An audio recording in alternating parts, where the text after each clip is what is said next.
తెలంగాణ పోరాడి సాధించుకున్న రాష్ట్రం. కోట్లాది మంది ప్రజల ఆకాంక్షల ప్రతిరూపం.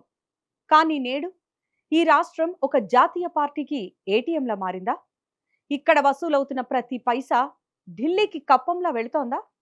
రాష్ట్రంలో అభివృద్ధి కుంటుపడినా, సంక్షేమ పథకాలకు పైసలు లేకపోయినా హైకమాండ్ విలాసాలకు మాత్రం లోటు లేదా అంటే అవుననే సమాధానం వస్తోంది.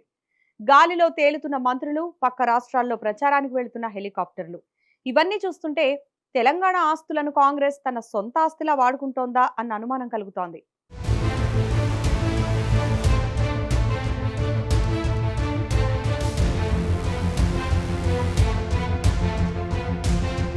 ఒకప్పుడు మంత్రులంటే జిల్లాల్లో పర్యటించి ప్రజల కష్టాలు తెలుసుకునేవారు, వారి అవసరాలు తీర్చేవారు.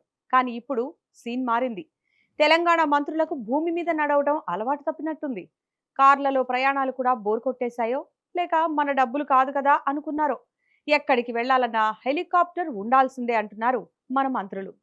ఒకరి తర్వాత ఒకరు దాదాపుగా మంత్రులంతా హెలికాప్టర్ల యాత్రలు చేపడుతున్నారు. సాధారణంగా అత్యవసర పరిస్థితుల్లో వాడాల్సిన హెలికాప్టర్లను వీరు షేర్ ఆటోల కంటే దారుణంగా వాడుతున్నారు. ఒక్కో గంట ప్రయాణానికి లక్షల రూపాయల బిల్లు అవుతుంటే ఆ భారం మోస్తున్నదెవరు? ఖచ్చితంగా తెలంగాణ పన్ను చెల్లింపుదారులే కదా. ఇది కేవలం రాష్ట్రానికే పరిమితం కాలేదు. ఇక్కడి మంత్రులతో ఆగలేదు. సరిహద్దులు దాటి పక్క రాష్ట్రాలకు పాకింది. తాజాగా తమిళనాడు ఎన్నికల ప్రచారానికి వెళ్లారు రాహుల్ గాంధీ. ఆయన వాడిన హెలికాప్టర్ వ్యవహారం ఇప్పుడు పెను దుమారం రేపుతోంది. గతంలో లోక్సభ ఎన్నికల ప్రచారంలో కూడా ఇదే హెలికాప్టర్ వాడిన కాంగ్రెస్ పార్టీ ఇప్పుడు తమిళనాడు ఎన్నికల ప్రచారంలో రాహుల్ గాంధీ సభలకు కూడా దీన్నే వాడేస్తుండడం పట్ల మీడియా వర్గాల్లో తీవ్ర చర్చ నడుస్తోంది. అసలు ఆ హెలికాప్టర్ అద్దె ఎవరు చెల్లించారు?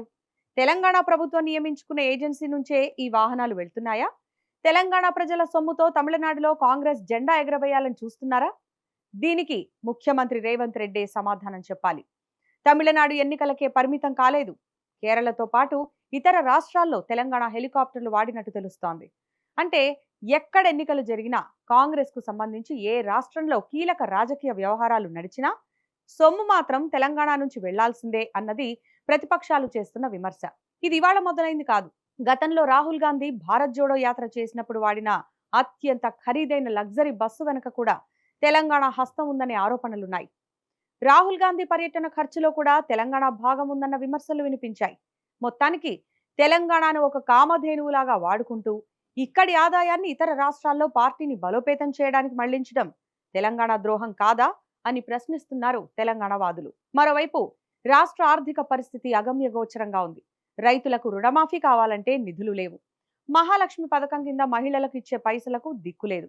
రైతు భరోసా రాదు. తులం బంగారం ఊసేలేదు. యువతులకు ఇవ్వాల్సిన స్కూటీల సంగతే మర్చిపోయారు. పెన్షనర్లకు పెండింగ్ బకాయిలు రావు.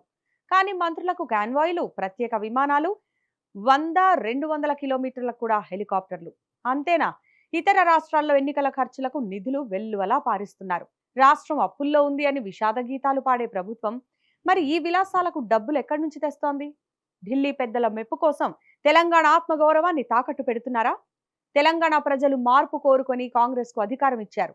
కానీ ఆ అధికారం ఇప్పుడు ప్రజల కోసం కాకుండా ఢిల్లీ ప్రయోజనాల కోసం వాడుకోవడం దురదృష్టకరం.